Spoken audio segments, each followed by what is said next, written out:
got my documents on everything. What is you talking about? I'm not gonna sit there and let nobody put me and my mom kids out with nowhere to go. Right. In the car. 2.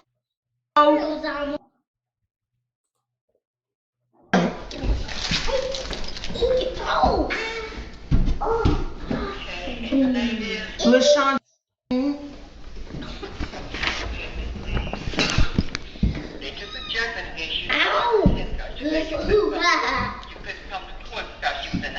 Yes, ma'am, and that's correct. I have all of my documents. I have everything, and I also have my documents of my rent getting paid. I have all of that.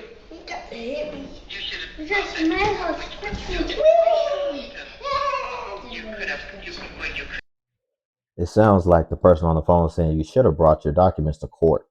So it sounds like she's saying she has it now, which a lot of people say a lot of things when the time ultimately comes. But if that was the case, why didn't you bring it to court?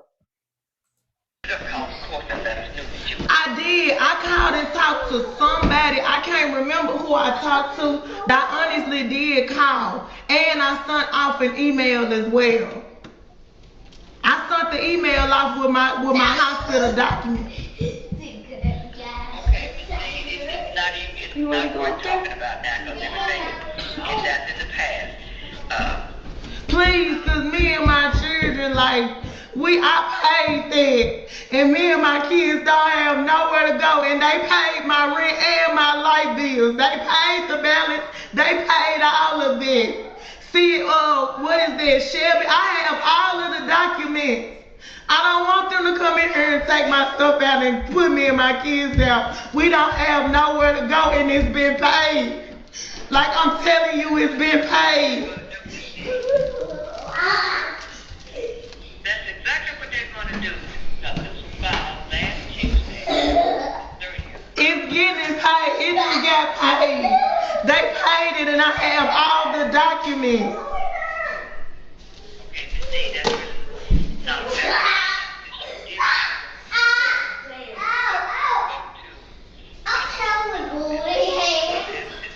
She said they paid it and she has all the documents. Keep in mind, y'all, we're about halfway through here. Real quick, if you could like the video, it really does help a lot. Only takes a second and it actually does make a big impact. But here's what I'll say real quick.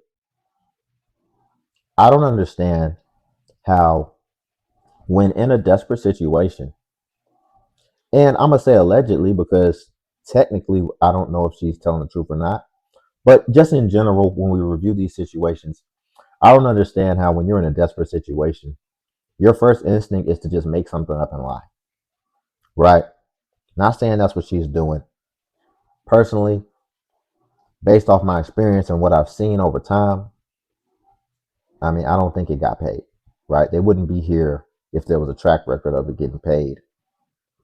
So her first instinct is just to be like, oh, I did pay it. It's paid. I have my proof. I have my documentation that I didn't bring to court. For me, my first instinct, if I just need help and I'm just in a vulnerable situation, is to just be just that, vulnerable, and just tell the truth and just say what it is and just, hey, I messed up. I didn't do this. I didn't handle my business. I didn't take this serious, and I didn't know it was going to get to this point. What can I do? I need some help. But it's like a lot of times we review these situations and they continue to take this stance of just like, no, I did do this or I did do that. And to me, that comes across a little bit like ego and a little bit of lack of humility. But let's just finish this out.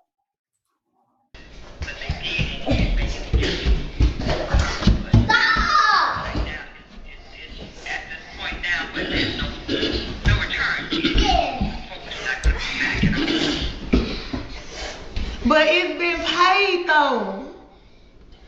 It doesn't matter. They can ask you to move, even if it's been paid for some. The car don't even work. I don't know what the reason could be. We could walk somewhere. Well, can I call and talk to them? Oh, yeah, I hate walking. Okay. You can call and talk to them and see what they say. Okay. Alright, bye-bye. I'm not finna let nobody put me and my kids out of here and I done got this shit paid. How did you pay it? And I talked to the fucking lawyers. I done sent the emails to their lawyers and everything. Well, how did you pay it? Thank you for asking again. Shelby now, I just showed you who paid it. Hold on. Ain't even shouting at me. I don't collect rent. Sit. I'm just talking to you, trying to see if you can get it straight down.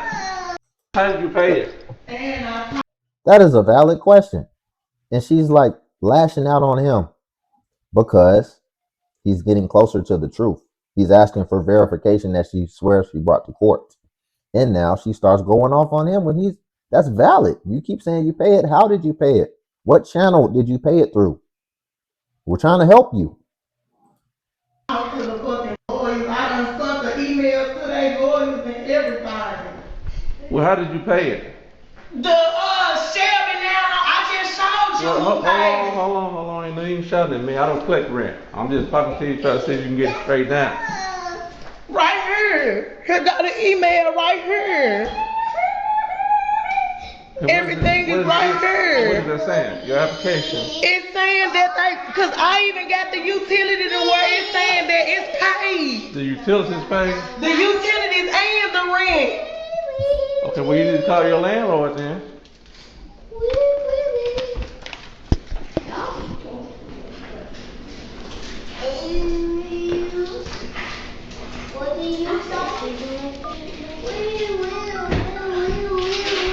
They paying the utilities and they got the rent. It's right here. Okay, that's utilities. This ain't. And the rent. Yeah.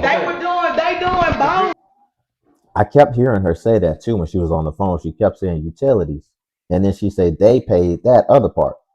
So maybe she didn't feel like she wanted to pay the little bit she might have had to pay, whatever, or she should just be responsible for utilities. Okay, but you're going to have to show something to them that you pay rent. So the problem that you're going to have, here's the problem. I'm just trying to talk to you, but I'm going to explain the difference between me. Can you stop, please? Right now is not the time. Right now is not the time. If you file income tax and the postman brings you your check and your check is wrong, there ain't no you standing there arguing with the postman trying to explain to the postman why you should have got a bigger refund because the postman can't do nothing about it. Well, in this situation, I'm the postman. I'm just over here to do the eviction, and you can show me receipts and all that, but there ain't nothing I can do. I'm like the postman delivering the check that's wrong. So if the check is wrong, you have to contact the IRS or whoever made the check wrong. In this case, your property management. You can't put it no clearer than that, And see, let's just play devil's advocate, and let's say that she is telling the truth, and that this is just a mix-up and a misunderstanding, and the landlord or the courts are wrong. Well, here's the problem. So many people swear from here and back and tell all these stories and swear that, no, they did everything right and there's a mix-up, and then it always comes out that they were just lying. And then they just act like, well, whatever, and move on. And that happens so much. So many people cry wolf that if she is telling the truth, you can only be mad at all the other people who cry wolf. So we have to start shaming it. And if this woman is crying wolf, then shame on her, because you're going to make it worse for the next person who might be telling the truth. Now, I want to address this because I see this a lot.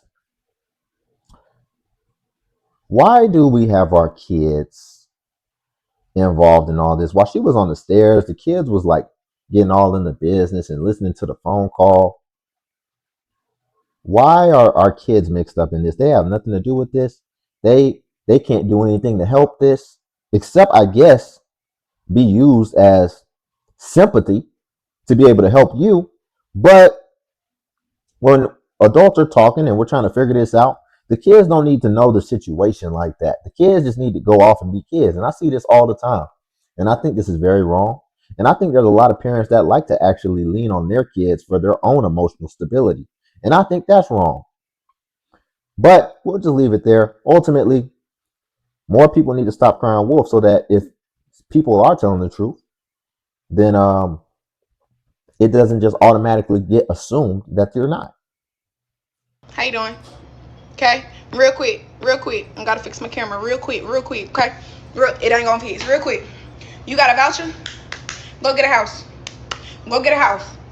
You go get a house. You got a voucher? Go get a house. I have a voucher. I do. I've had a voucher for a year now. A Section 8 voucher. Yeah. I work in a hospital. Okay. I have one child. Full benefits. Everything is going good. Why do I have a voucher, you may ask? Bitch, because I can't afford the fucking rent out here in Atlanta. How did I get the voucher, you may ask? Bitch, it was given to me. It was given to me. I did not apply for it. I did it. But I'm not gonna stay on my voucher. I'm not gonna be 35 plus living off a voucher in an apartment. It's not happening. And no shade, no tea to the folks who's doing it. But I'm telling you right now, with everything that's going on, go ahead and start the process to get you a house with your voucher. Okay?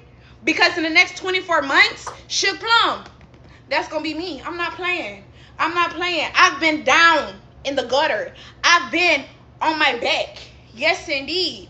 And at first, I hated the thought of having a Section 8 voucher. But let me tell you something. When God places you in a situation, you gotta go ahead and, yeah. And that's what he's doing for me. So, once again, you have a Section 8 voucher. I don't care if you this color, that color, this color, or that color. Go ahead and look up the programs before they're gone to get you a house with your voucher. In recent times, man, it really amazes me. Like, I really have to try to like go back in my mental bank and try to understand, like, man, how many people was I running across who I had no idea, like they were getting their entire life paid for, and I had no idea. I didn't know how prevalent the program was. I didn't know how many people were abusing, how many people, like, they really kind of kept this a pretty good secret. I'm not gonna lie, especially to us fellas. But I really have to like try to think back of like, man, how many people have I come across who were like on vouchers, and you see abnormal things, like things that shouldn't be, like a person that looks destitute but has a full grocery card and getting all the name brand stuff, or just always going on vacations and don't got a job. And now it really kind of comes full circle. And you know before they were having these type of conversations, but they were doing it behind closed doors. But now everybody wants to come on social media and they want to try to capitalize on it somehow, the attention and the notoriety that you can get from it. So I think it's amazing. Okay, so my client's Section 8 tenant has decided that she's going to demolish his driveway.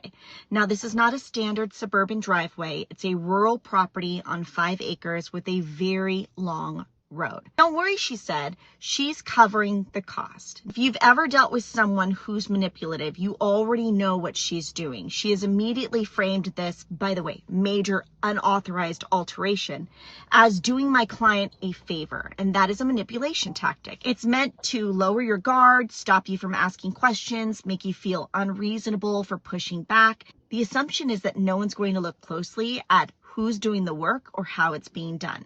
But she's wrong in assuming that, because that's why my client hired me. So let's talk about how I handled the situation. Instead of reacting emotionally or saying, absolutely not, I'm responding strategically. So I texted her back.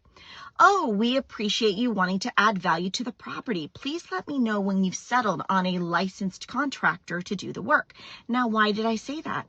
Because I needed to immediately establish that any work on the property must be done by a licensed contractor. Her response was, oh, I wasn't planning on using a licensed contractor. She said she found a guy out of Ramona who had the equipment, who did it on his own property, that could do it much cheaper. Again, this is where you don't say no. You let them walk themselves out of the idea. So this is how I replied. Problem. Please let me know once you've settled on an estimate for the work.